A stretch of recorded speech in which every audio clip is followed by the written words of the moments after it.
Mitosa Ayasen hevnav. Di İlyayede bahsa du Ayasan hatiye kirin.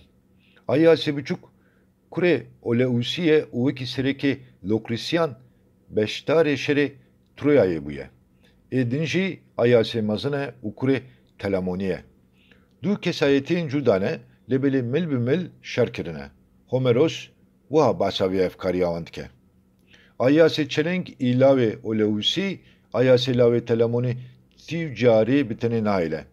Dizeviye ki de dama du gayen gemiri hamdelen hevin ucot dikin bine kuluçevan di koydane dedimine.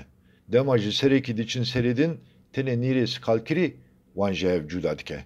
Ravşa du Ayasen hevnavji vuhaye. Mil bimil pişkiriya hevdikirin. Her du agit reh u cane arteşa akhaye bune. Beştari gelek şerin mazın bune u herdem biserketine. Sebebi piştkiri u hamdiliya wan dive di kesayeti u taybetiyen wan en cuda de vere garin. Jibo nasina wan dive em yeko bahsa wan bikin. Ayase yekem ayase lave oliusiye. Di İlyade derbarê wî de wiha hatiye gotin.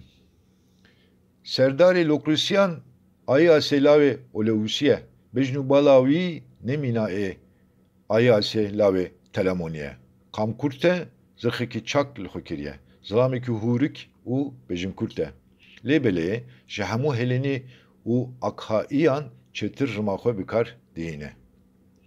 Ayas bi çil keştiyan hatiye Troayê û şervanên lika wî nedişibiyan şervanên din û di tîravêjiyê de jî gelekî hoste bûne.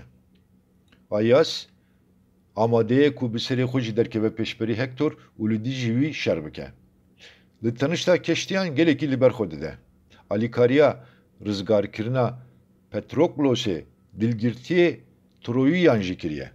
Lêbelê merivekî serhişk belakir û çorse.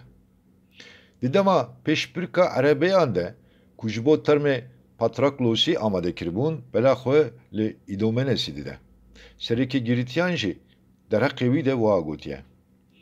Ayas serbela kiro ehmeko tu nikarî bigihêjî Akhaiyan ne bi aqilê.